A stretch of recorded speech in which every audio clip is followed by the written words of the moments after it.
We have a massive update from Brad Stevens as he just revealed the Celtics' truth to their off-season plans following a press conference from draft day 1. And it talks about the two big names that have been on the talking points for a while, and Derrick White and Jaylen Brown. So we're going to dive in and explore what Brad Stevens had to say regarding both of these names and how it shapes for the Boston Celtics in building this core. As once again, they've already made some big-time moves already, and I do expect some moves to come out there, but maybe not with the guys that you think. What's up, guys? How you guys doing? Welcome back to another episode here on Celtics Digest. Patrick, we just had a fantastic draft day 1, and we got some good news from Brad Stevens coming out of the post-press conference. Everyone, I do advise you to check out that video going over who the Celtics did take and Hugo Gonzalez. We have a great other video to dive into as well, Patrick.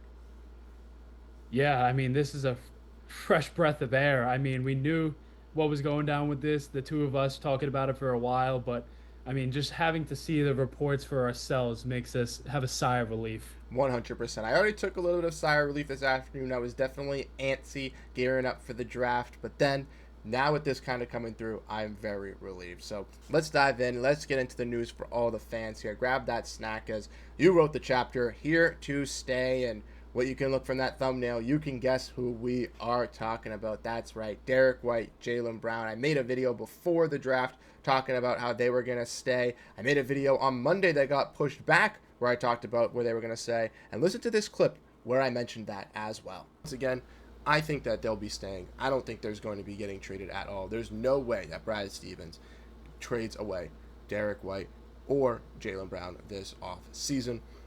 I do think, obviously, Porziņģis, Jrue Holiday, Sam Hauser, some names to keep an eye on gearing up for the draft.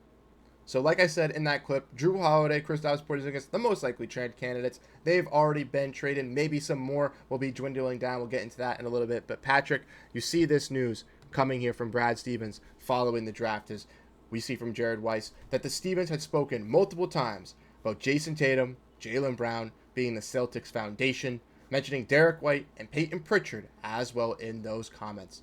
He also shot down the reports of that they were discussing Jaylen Brown the past couple of days with the Utah Jazz, which was reported today widely everywhere for I don't know what reason. So when you hear this news, like I said, you already took that sigh of relief, but how is this making you feel coming from the mouth, the man, the mastermind, Brad Stevens? I think the first thing that comes to mind is Shams.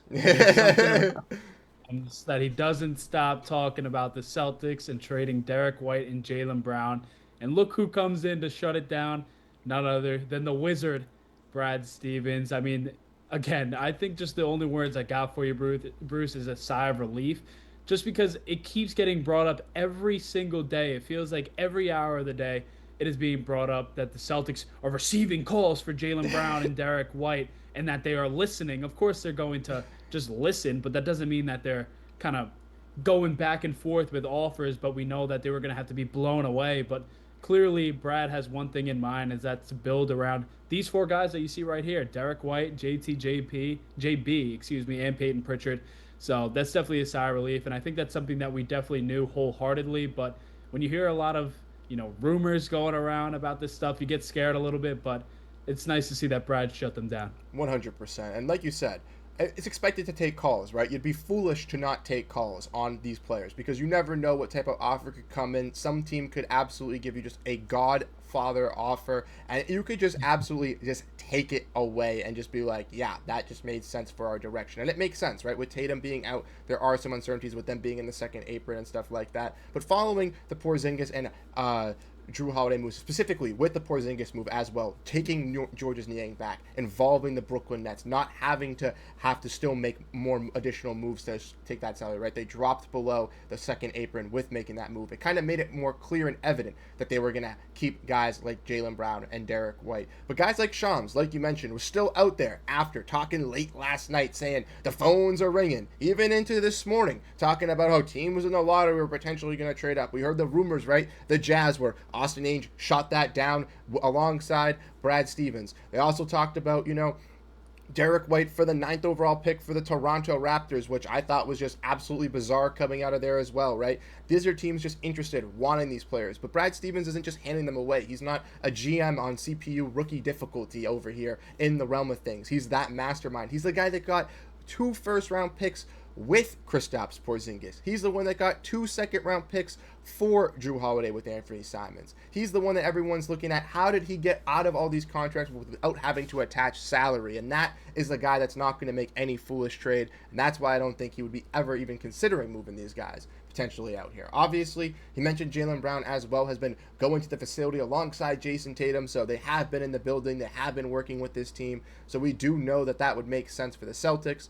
And like I mentioned, Brad Stevens said the Celtics will still fill some holes in the front office left by Austin Ainge becoming the Jazz president and scouting guy, but they did shut that down. But like I mentioned, Patrick, shedding that salary now, Celtics $540 million they were just at 10 days ago, now $280 in the luxury tax. Looking at this roster, there are still some guys that could be gone, but here in that Derrick White, that Jaylen Brown, obviously Jayson Tatum is this core alongside Peyton Pritchard. Who is really sparking up to you on this roster here that could potentially be moved if the Celtics do still want to shed some salary to have some more flexibility into free agency?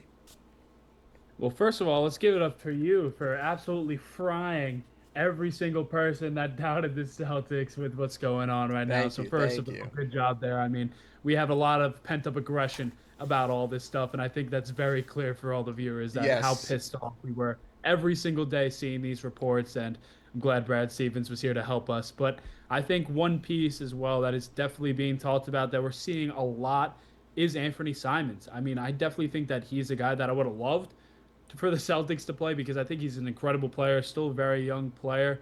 But, I mean, they have nothing to lose with him on the roster, especially if he doesn't want to stay around, then so be it. I mean, you really have some free reign. So I think Anthony Simons is someone that a lot of teams will definitely look at as well. And if they keep him available, I think that definitely helps them with the tax as well. So I think that's the number one name in my full-on opinion. Yeah, I think Anthony Simons obviously one of those key guys to keep an eye on. He is an expiring contract as well, which is very key for the Celtics. That's why they were more reluctant or more capable to take him in than maybe some other guys on this Blazers roster, maybe some of these other deals that were out there for Jrue Holiday. But like you mentioned, Patrick, I could still see him being flipped here as that deal still has not officially gone through, and who knows? I know you did your video talking about Jrue Holiday being unhappy in Portland, so maybe Portland even expands the deal. So there's a lot of possibilities within that realm for the Boston Celtics to maybe even possibly take a guy like Anthony Simons and breaking his contract, I believe, which is around $26 million, maybe into 2 smaller contracts, or even shedding some salary, maybe taking back like a contract like $15 or $18 million to help give them some more flexibility. Because like we mentioned, they are into the first apron here. If we want to look, they are sitting there kind of pretty. They're not above into the second, but they still have a little bit of ways to go to get to that tax threshold. And I did figure out that that's where you get the full MLE, which will give the ability to bring back Luke Kornet. So if that's the main goal for the Boston Celtics, figuring out a way to bring back Luke, try to find a way to bring back Al and still have some flexibility going on, trying to shed roughly right around $16 million will be a Celtics key. And that's where you keep an eye on a guy like an Anthony Simons, like you just mentioned, maybe a Sam Hauser, as he makes roughly right around $10 million, and potentially even some contracts like a Xavier Tillman or Neemias Queta, depending on what the Boston Celtics do tomorrow night, or technically today from when you're watching this video, into day 2 of the NBA draft. Yeah, and I think one big thing to look at too is the big picture here is that starting 5. I mean, you can't walk out with that starting 5 because that is disgusting. If Jayson Tatum comes back during the middle of the year, which if they ran this lineup, there's no reason for him to even play next season. But clearly, it shows that there is a lot of moves to still be made. Obviously, Hugo Gonzalez kind of fills in here at that forward spot, but that center spot, everyone keeps talking about it. We got to see what they do with that 32 pick. But Joe Mazzulla doesn't like to play rookies. So I think that the Celtics are definitely going to be making a few more moves. And I think Anthony Simons, again, that makes total sense to try and go out and get a center if you really want to, and kind of move Peyton Pritchard into that starting lineup, or even move Jaylen Brown back to the shooting guard position. I think that there's a lot of options that the Celtics can take here, and there's definitely going to be a lot more moves to be made. And I think they're going to happen quick, because we definitely saw the first 2 happen quick, and I think Brad wants to get things done really, really quick. Yeah, I would agree. Definitely wants to be on that quicker note, like you mentioned, trying to be aggressive in getting these salaries down so he can have that full-on flexibility going on into the offseason. I know that 4 teams that have free agents that are their own, right? So technically with Al Horford, technically with Luke Cornett, the Celtics can already engage in deals, right? We already saw that with guy and Steven Adams, who signed a contract before the offseason ended with the Houston Rockets. So that's something also to keep an eye on for this Celtics team, is like you mentioned, if they make these moves fast, if they're able to drop a guy like Anthony Simons, potentially trade a guy like Sam Hauser or something like that, maybe we do see a Luke Cornett or an Al Horford contract a little bit quicker as well, to take them off the market from some other teams potentially trying to poach those guys away. Because we just looked at a guy in Daniel Gafford who got a pretty decent contract as a backup big. And if you're Luke Cornett's agent, you're definitely trying to push for your client and him to try to get maybe not something at that level, something similar in appeal value, which at this point the Celtics can't offer.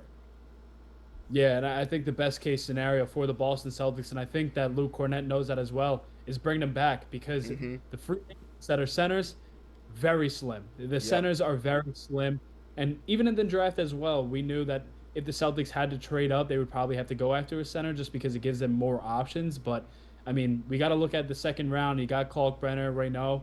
I mean, looking like a little baby Porzingis, as we keep calling him. But there's not too many options. But you really don't want one of them to be your starting center at the start of next season. So bringing back Cornett and then having someone like those two coming off the bench, like Kalkbrenner, who kind of gives off that Cornett type of vibe, that's what you would definitely prefer than, having to go out and scrape off for some cheap free agent center that you're not going to like. And it's like, well, might as well give Kata the minutes if we're going to just do this, but you're not going to be happy with that either. So I think that the Boston Celtics really need to center in on this center position. Yeah, I would agree. And you mentioned the free agency class. There's not really that many great center free agents as well. So I think for the Celtics, really trying to prioritize that center.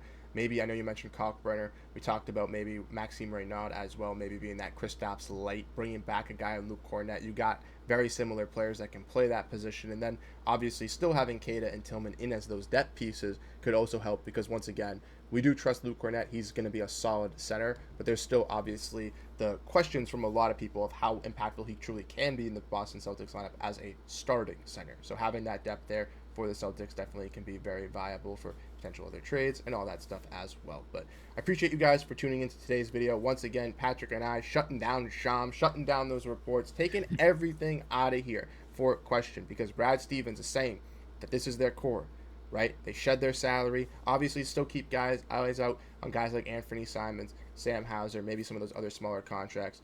But Jaylen Brown, Derrick White, even the phone calls that they got of these ridiculous offers weren't enough to wow them away to potentially even move off of these guys. So you've got to give credit to Brad Stevens in that. But thank you guys so much for tuning into today's episode. Once again, Patrick and I will have you again tonight with the Celtics' second round pick, with whoever they take at pick 32. And following any other news regarding the Celtics, Patrick and I, if there's a surprise trade or anything like that, will definitely be on here for you. So definitely make sure to hit that subscribe button. Let us know your thoughts down below in the comment section, and we'll catch you guys in the next one.